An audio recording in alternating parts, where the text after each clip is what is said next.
നിങ്ങളുടെ ഇഷ്ട പരമ്പരകൾ എക്സ്ക്ലൂസീവായി സൺ നെക്സ്റ്റ് ആപ്പിലൂടെ തികച്ചും ഫ്രീ ആയി ഇപ്പോഴേ ആപ്പ് ഡൗൺലോഡ് ചെയ്യൂ. ഇന്ന് ആന്റി പ്രശ്നം. ആന്റിയോ? ആരുടെ നിന്റെ ആന്റി? എന്നാ പിന്നെ എന്താ പ്രശ്നം? കുഞ്ഞനിയത്തി. പല പ്രശ്നങ്ങളും കാണും. അതെ, ഇതൊരു പൊതുസ്ഥലമാ, പബ്ലിക് പ്ലേസ്. കുടുംബ പ്രശ്നങ്ങൾ വല്ലതാണെങ്കിൽ അതൊന്ന് വീട്ടിൽ പറഞ്ഞു തീർത്താ പോരെ, നാട്ടുകാരെ ബുദ്ധിമുട്ടിക്കണോ? എവിടെ വെച്ച് പറഞ്ഞു തീർക്കണമെന്ന് എനിക്കറിയാം. മോഹിനിക്ക് ഈ ഭൂമിയിലെ എല്ലായിടും ഒരുപോലെയാ. ഓ, നിനക്ക് ഇവിടെയുണ്ടോ ആരാധകര്? അതെ, ആരാധന തന്നെയാ. ഈ കൊച്ചിനെ ഞങ്ങൾ കുറെ കാലമായിട്ട് കാണുന്നതാ. സ്വന്തം ഭർത്താവിന്റെ ഹൃദയം മറ്റൊരാൾക്ക് ദാനം ചെയ്ത ഈ കൊച്ചിനോട് ആരാധനയും ബഹുമാനവും ഒക്കെ തന്നെയാ. ഓ, ആയിക്കോട്ടെ. നിന്നെ വഴി കാത്തുനിന്നതേ ഒരു കാര്യം പറയാനാ. ഇത് ഞങ്ങളുടെ ആവശ്യമായോ ഒടുക്കത്തെ വാണിംഗ് ആയോ നിനക്കെടുക്കാം. സിദ്ധാർത്ഥനുമായുള്ള ബന്ധത്തിൽ നിന്ന് നീ പിന്മാറണം.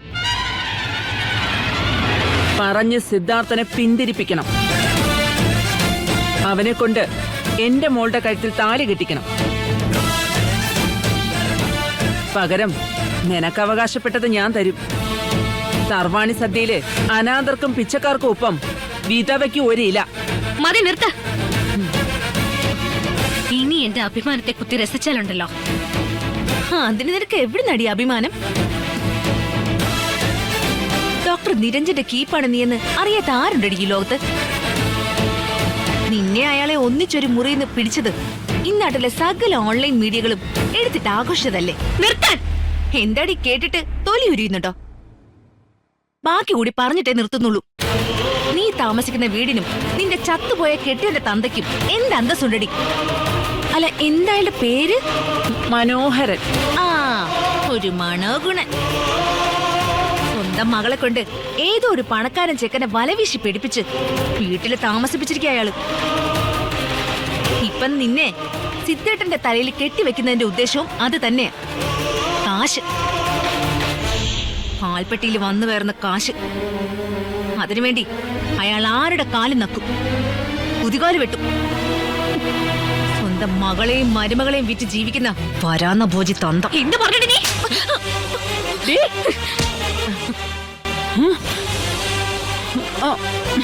നിങ്ങളെ ഞാൻ തല്ലാഞ്ഞത് എന്തുകൊണ്ടാന്നറിയോ? മരിച്ചുപോയ എന്റെ അമ്മ ഓർത്തിട്ടല്ല.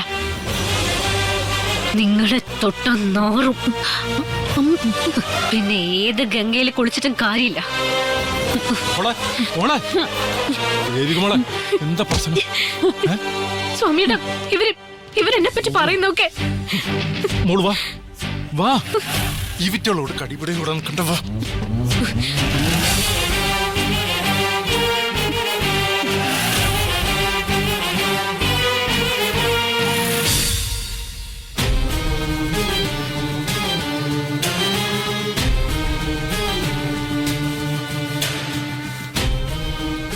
ഇതിപ്പോ ശത്രുക്കളുടെ എണ്ണം ഡെയിലി കൂടി വരികയാണല്ലോ മോളെ. വീട് കയറി പള്ളു പറച്ചല്, ആശുപത്രി കയറി വരട്ടല്, ഇപ്പതാ വഴിയിൽ തടഞ്ഞു നിർത്തിയില്ല ആക്രമണവും തുടങ്ങിയിരിക്കുന്നു. ഞാൻ അങ്ങോട്ട് കയറി വഴക്കിന് പോയതൊന്നും അല്ല സ്വാമിയേട്ടാ. അത് പിന്നെ എനിക്ക് അറിഞ്ഞൂടെ. ഇത്തരം നിലവാരമില്ലാത്ത കേസുകളോട് ദേവിക മോള് മിണ്ടാൻ കൂടി പോവില്ലെന്ന് എനിക്കറിയാലോ. പക്ഷെ മോളെ, ഒറ്റയ്ക്കുള്ള ഈ ജീവിതം കൂടുന്തോറും ഇവിടെ കണ്ട ആൾക്കൂട്ടങ്ങളുടെ എണ്ണം കൂടും. ആൾക്കൂട്ട വിചാരണകളുടെ രൂപവും രീതിയും മാറും. ഇന്ന് മുറുമുറുത്തും അടക്കം പറഞ്ഞു മാറി നിന്നവര് നാളെ ആർപ്പ് വിളിക്കും, ആക്രോശിക്കും. ലോകം അങ്ങനെ. കൂട്ടം കൂടുമ്പം മനുഷ്യൻ മൃഗാവെന്ന് കേട്ടിട്ടില്ലേ? ഇതൊക്കെ മുൻകൂട്ടി കണ്ട ഞാനും നിരഞ്ജൻ ഡോക്ടറും മോളെ മറ്റൊരു വിവാഹത്തിന് നിർബന്ധിക്കുന്നത്. ചോദിക്കാനും പറയാനും കോട്ട കെട്ടിയ പോലെ ഒരാള് നമ്മുടെ മുന്നിലുണ്ടെങ്കിൽ നേർക്ക് നേരെ നിൽക്കാൻ ആരും ഒന്നും മടിക്കും. സന്ദർഭോചിതമായി പറഞ്ഞു എന്നേ ഉള്ളൂ. ആവേശം കൊണ്ട് പണം മുറിച്ച് കിടക്കാനാവില്ല. ഏത് പ്രതിസന്ധിയിലും ഓടി വരാൻ ഈ സാമ്യേട്ടനും നിരഞ്ജൻ സാറൊന്നും ഉണ്ടായിന്ന് വരില്ല.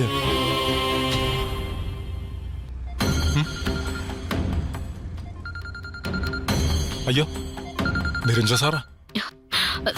ഈ നടന്നൊന്നും പറയില്ലേ സ്വാമിയേട്ടാ. ചോദിച്ച പറയാതിരിക്കാനാവോ മോളെ? മിക്കവാറും എല്ലാം അറിഞ്ഞിട്ടാവും വിളിക്കണം. നോട്ടെ. അല്ല, മോള് പേടിക്കണം എന്തിനാ? മോളുടെ ഭാഗത്ത് തെറ്റൊന്നുമില്ലല്ലോ. എന്തായാലും ഞാൻ ഫോൺ എടുക്കും.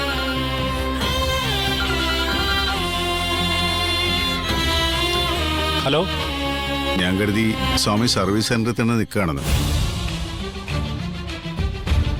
അവിടുത്തെ ഷാജിയെ വിളിക്കാൻ തുടങ്ങിയതാ. ആ.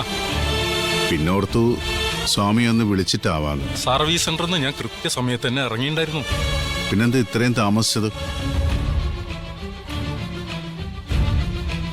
ഹെവി ട്രാഫിക് ആയിരുന്നു. ഏയ്, വരുന്ന വഴിക്ക് നമ്മളെ ദേവിക മോളെ കണ്ടേ. വീട്ടിനടുത്ത് കൊണ്ടുപോയിട്ട് വിടാന്ന് വെച്ചു. എന്താ സ്വാമി, എന്തെങ്കിലും പ്രശ്നമുണ്ടോ? ഏയ്, സ്വാമി ഉള്ളത് പറയേ. പ്രശ്നം ഉണ്ടോന്ന് ചോദിച്ചാ അങ്ങനെ പ്രശ്നമൊന്നും പറയാൻ പറ്റില്ല. ഒരു ചെറിയ വഴക്ക്. വഴക്കോ? ആരുമായിട്ട്? ഓ, ആ വീപ്പക്കുറ്റിയും ഡ്രാഗിയും തള്ളയില്ലേ, ആ മയൂരിയമ്മേ. അവരുമായിട്ട് എന്തിന്? ആ, വിശദമായിട്ട് ഞാൻ അവിടെ വന്നിട്ട് പറയാം. തൽക്കാലം ഞാൻ മൂവന്തി ആവണതിന്റെ മുന്നേ ദേവികനെ വീട്ടിലേക്ക് എത്തിക്കട്ടെ. ശരി, പോയിട്ടോ. ഓ,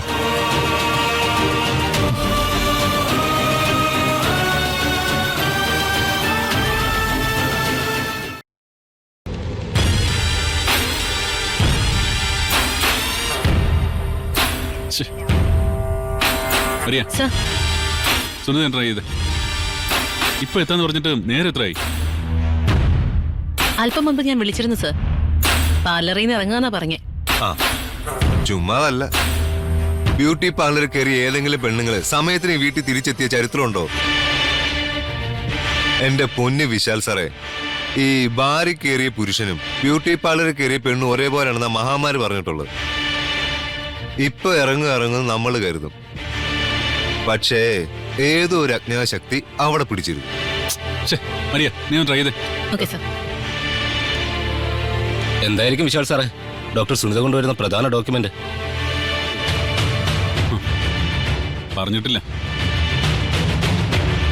നേരിട്ട് പറയാന്ന് പറഞ്ഞു. പക്ഷെ ഫോണിലൂടെ തന്നെ സുനിത അതിന് വിലയിട്ട് കഴിഞ്ഞു. ലക്ഷങ്ങളിൽ കുറഞ്ഞ കളി സുനിതയ്ക്കില്ലല്ലോ ഇപ്പോ. എന്നാലും ആദ്യമേ പണം ഡിമാൻഡ് ചെയ്യാന്ന് വെച്ചാ അതിനെന്താ വക്കീലേ? A help without a penny is penalty എന്നാ ചില്ലി കാശ് മേടിക്കാതെ ആർക്കെന്ത് ഉപകാരം ചെയ്താലും അത് നമ്മുടെ പിഴയാണ്. ആ, എന്റെ പോളിസി ഏതാ? ആ, അതെനിക്കറിയാം. അറിയാ എന്തായി? ഇപ്പൊ എത്തും സർ. എന്നാലും എന്തായിരിക്കും ഡോക്യുമെന്റില്? ആ, അതിപ്പോ സുനിത ഡോക്ടർ വരുമ്പോ അറിയാമല്ലോ. വക്കീൽ എന്തിനാ വിഴിഞ്ഞ ഹാർബറിൽ കിടക്കുന്ന മീനെ പോലെ പിടയ്ക്കുന്നത്?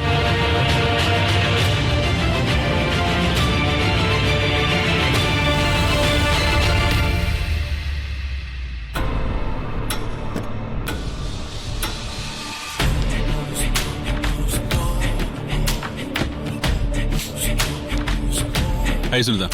Hi. Sunitha, come to the matter. എന്തായി ഫയലില്? നാളെ അക്ഷര ഹോസ്പിറ്റലിൽ തകർക്കാൻ പോകുന്ന മാസ്റ്റർ പ്ലാനിന്റെ ബ്ലൂ പ്രിന്റ് അവിടുന്ന് എടുത്തതോ ഞാനായിട്ട് ഫാബ്രിക്കേറ്റ് ചെയ്തതോ അല്ല. പിന്നെ പുറത്ത് എന്റെ കോണ്ടാക്ട്സിൽ നിന്നും ഞാൻ പൊന്നും വില കൊടുത്തു വാങ്ങിയ രഹസ്യങ്ങൾ. 916 ഹോൾമാർക്ക് മുദ്രയുള്ള പാര. ശരത്,